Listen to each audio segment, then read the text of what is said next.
Yo, what's up guys, and welcome to what could very well be the final team preparation, or I guess team overview video of the UCL Season 1 for me, PokeaimMD, coach of the Bronx Beartics. The reason I say that is because we are in the semifinals now. We are taking on Patterrz and the Newcastle Nidokings, or Daniel, whatever you guys want to call him. I'm not sure what he would like you guys to call him. But in any case, this could be the final game because if I lose this game, then I lost. Patterrz makes it to finals of the UCL Season 1, and I lose as a playoff contender at semifinals. But in either case, we have built a team. Now this week, I actually built with my boy Hugo. Blue and CBB were both busy, so thankfully Hugo was not. I really love building with a friend way more than I like building by myself. It's just a lot more entertaining for me, and I think two heads are better than one. But in any case, we have built a team to take on Patterrz. Now, if you are new to my channel and how I like to prep for UCL, I try to create a team of 6 that can be any combination of 6. Why the hell is my headset creaking so much? Do you guys hear that? I'm sorry if you guys heard that. I think I fixed it. I'm trying to fix it. Sorry guys, this is I'm trying to fix it. Anyway, I try to create a team of 6 that can take on any combination of 6 my opponent wants to bring. I do this because it would suck if I prep for 11 out of 12 mons, and let's say that 12th mon that I didn't prep for was Haxorus, and then Patterrz ends up bringing Haxorus and it just sweeps me completely with one Dragon Dance. I find that to be, I can't blame anybody but myself if I'm not prepped for a Pokemon. So that's why I like to prep. I guess it limits the team building, some people might say. I don't know, but I think it's one of the smartest ways to prep for this, in my personal opinion. Obviously it's working for me. I'm in the semifinals, but in any case, we have created a team to take on Patterrz team. Now Patterrz has a bunch of threats on this team, as you guys could see: Mega Venusaur, Haxorus and Nidoqueen, particularly, even Staraptor and things like that. The last time we actually played Patterrz as our second battle. Okay, my headset is like, I'm so sorry if it's creaking around. I'm trying to fix it. It's fine. This should be good. We actually played Patterrz for our second game of the UCL season, and we beat him with Trick Room Reuniclus. At that point in time, he did not have Xatu. He actually had to Lilligant over Xatu, and he ended up trading it. And that makes a big difference with what I want to bring, because originally, just going to edit this, that way it's in the corner. But originally, Patterrz had Lilligant over Xatu, and Xatu has Magic Bounce, so now I'm more hesitant to bring spike stacking versus my opponent, just because not only does he have a form of Hazard Control in Armaldo, he also has Xatu to bounce back Hazard. So the Rapid Spin plus Magic Bounce, which kind of sucked because spikes would have been great versus Patterrz, but I built a team with Hugo that does not revolve around spikes. Now the first member, which is actually something that I left behind the first time I played him, was Weevil. Now the reason I actually left it behind, and I'm just gonna give some insight to everything because this could be my final team prep video, I might as well, right? The reason I left Weevil behind before was because he has Arcanine, and Mega Venusaur can take on Weevil if it is physically defensive. So I didn't really want to bring it. Even Scrafty can set up on it. Low Kick does not do much. Ice Crash actually does more than Low Kick, if you did not know. So I didn't want to bring Weevil in the first game, but looking back at it, I definitely want to bring it now. Or looking at it, I want to bring it now. Especially because he does have Xatu. Weevil is... Okay, I know this probably, you guys probably don't hear it, but I hear it, and it's annoying me. My headset is creepy. Like, I know we're 4 minutes in, and I'm only going over the first Pokemon, but gotta get used to this stuff on my channel. I get easily distracted. But I definitely want to bring Weevil this game just because it deals with Staraptor with Ice Shard. It deals with Nidoqueen with Ice Crash. It can check Haxorus after a DD with some prior damage. Ice Shard actually knocks it out.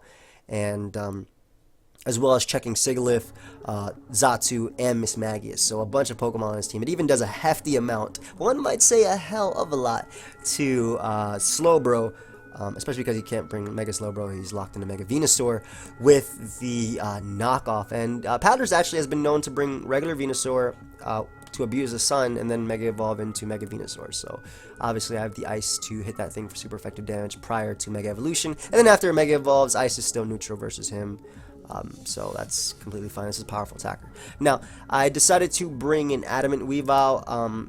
Reason being is Jolly Weevil, the only thing it outspeeds on his team would be a Scrafty after a Dragon Dance, and I figured that the extra power with Adamant is definitely needed. Adamant, for example, does like 80% to Haxorus with Ice Shard, around there. I think that's a high roll, but around there. It can knock out offensive Nidoqueen. It kills Mismagius with Pursuit, whether it switches out or not. It probably does that with Jolly as well. But just the extra power. Like, for example, Knockoff can 2-hit KO Arcanine with Rocks Up, even after an Intimidate with an Adamant nature.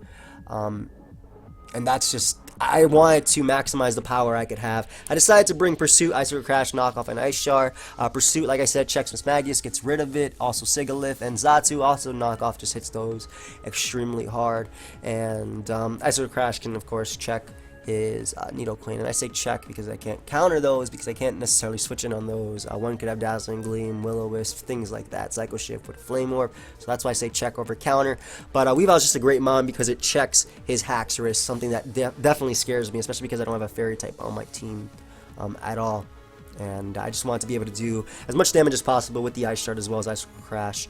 And I figured there's no point in really outspeeding Scrafty, because if I don't get any damage on it anyway, I won't be able to knock it out with Ice Crash regardless. So with Adamant Nature, and it just gave it enough speed for Mismagius, which is the fastest Pokemon in his team, prior to a Dragon Dance from either Scrafty or Haxorus, and obviously Ice Shard just to do more. Now the next Pokemon we have on our team is my boy Fabio, making a return.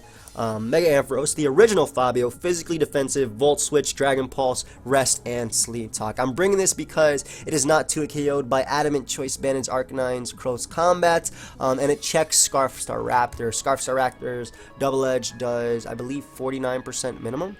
And he's been known to run Reckless Scarf Staraptor. That's just like one of his favorite sets, and I think that's one of the best sets versus me, just because it outspeeds Torn and like Manaphy and things like that. No point in, like, there's no risk of a speed tie if he does run Scarf on that, and Fabio just walls that.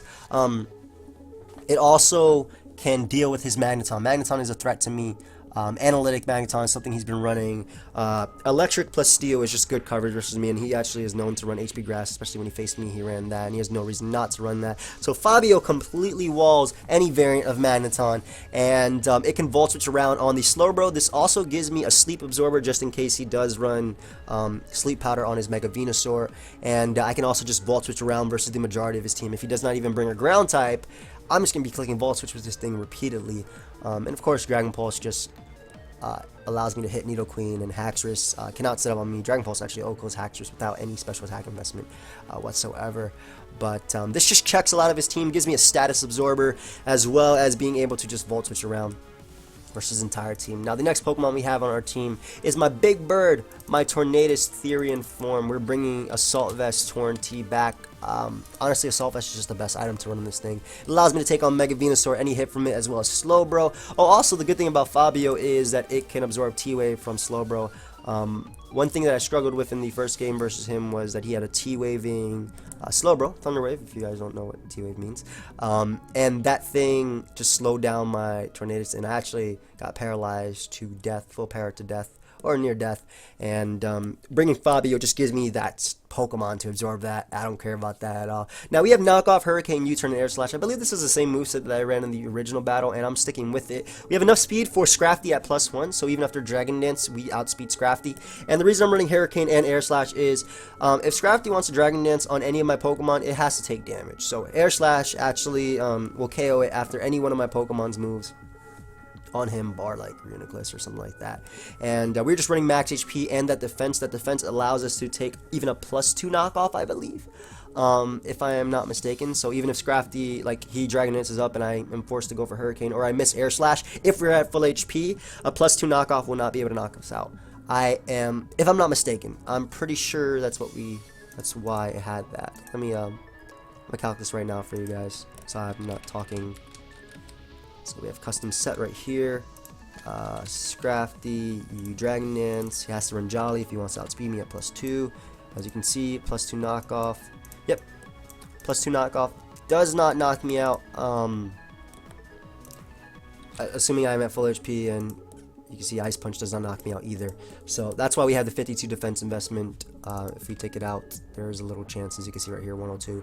So it's just better for me to have that. And the reason we're running Assault Vest is actually allows us to take just hits from Mega Venusaur, weaker hits from Nidoqueen. This thing can knock off an Hurricane Nidoqueen 1v1, beating it, as well as Miss Magius if need be, and even Volt Switches / Thunderbolts from Analytic Magneton.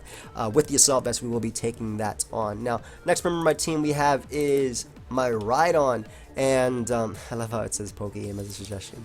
But this Rhydon is a different Rhydon than what we brought in the original battle. Really similar, as in I brought Stealth Rock, Earthquake, and Avalanche. Avalanche can knock out Haxorus. We were running physically defensive Rhydon with an Adamant Nature with 4 attack investment. The 4 attack investment means that if Haxorus hits me, Avalanche does 88% minimum, 88.8% minimum, which is 88% because Pokemon rounds down. So after Stealth Rock, I will be able to 100% kill him with the Haxorus, and even if I don't kill him, I obviously have Weevil's Ice Shard to revenge kill. But that's why the 4 attack investment with the Adamant Nature. I ran 12 speed just in case his Slowbro tries to speed creep my Rhydon and runs like 4 extra speed to hit like 61 or something. This will allow me to outspeed Slowbro, and I actually have Toxic on this just in case he is a Calm Mind Slowbro.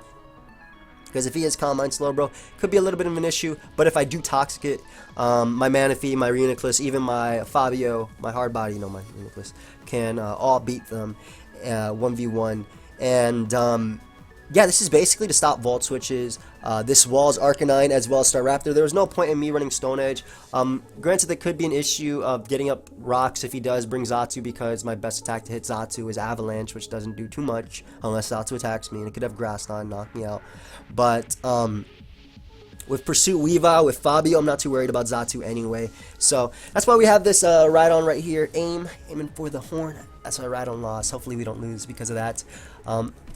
I have Lightning Rod to boost my special attack as Magneton goes for the Thunderbolt. I tried to make that as monotone as possible so people will understand the sarcasm right there.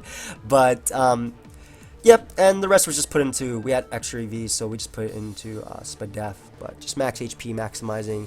This thing will wall his Arcanine, even if it's banned in close combat, it's not going to KO me at all. Haxorus, even at +2 with Earthquake, does not knock me out, and I can knock it out with the Avalanche, even after some prior damage. And Haxorus, if it wants to come in on anything, literally anything on my team, it's going to be taking damage. If he comes on this knockoff, Volt Switch, or Dragon Pulse, Ice Crash, it can't even come in on half my members for free if he wants to bring that. But yeah, this is why we brought Rhydon, and it 100% lives a modest HP Grass from Magneton.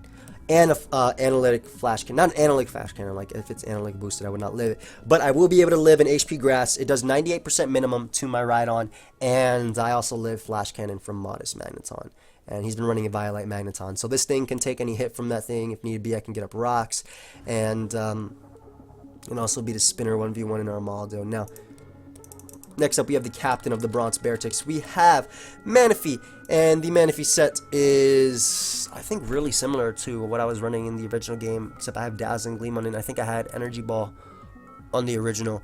But we are running a timid Manaphy with just enough speed for Sigilyph and Haxorus, so we do outspeed those because those are his fastest members. The special attack investment is so that I can KO Mega Venusaur with a +3 Psychic after Stealth Rock damage, or even after a Scald. So I can fire off a Scald and potentially get a burn, and then tail up later and knock it out. And then we have Dazzling Gleam, because Dazzling Gleam not only, oops, sorry about that box, not only checks Haxorus, but it can OHKO Scrafty. It does 88% minimum with this special attack investment. So with rocks, it's still a chance to KO. Of course, he's going to be like at what, 94% after rocks, something like that. No chance to say KO, but I wanted to put the rest in HP because that allows me to take on his Pokemon better, specifically Scrafty. Scrafty Dragon Dance is up. Knockoff does not 2-hit KO.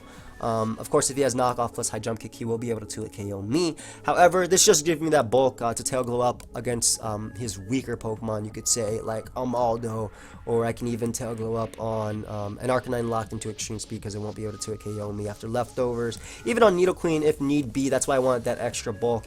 And then I have Scald, because Scald can obviously get those burns on Venusaur, putting in range of the +3 Psychic. Like I said, it does 88% min to max HP Mega Venusaur. And it's just my stab move, honestly. It also protects me from being frozen. But there was no point in having Surf this game. So, and Dazzling Gleam, like I said, it checks Haxorus. It knocks it out at +3. It can almost knock out Scrafty without any boost at all because it is 4 times effective. And the last member on my team, this also supports hard bodies Sweet.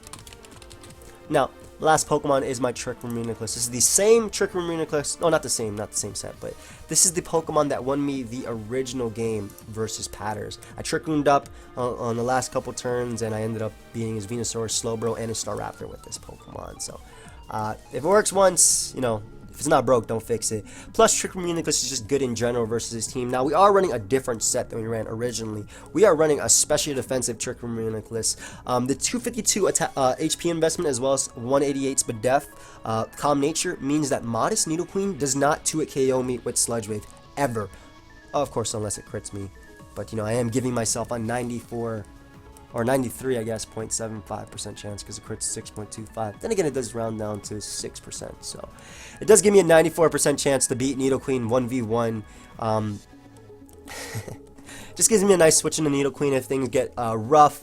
It also allows me to take hits from Slowbro and Mega Venusaur a lot better. They are not beating me 1v1 unless Slowbro is Calm Mind. But I do have Toxic on my Rhydon. I do have Volt Switch on Fabio. I have Adamant Knockoff from Zeph, which can almost knock out Slowbro if he's not running, even if he's running like max defense, it does a hell of a lot, especially after rocks.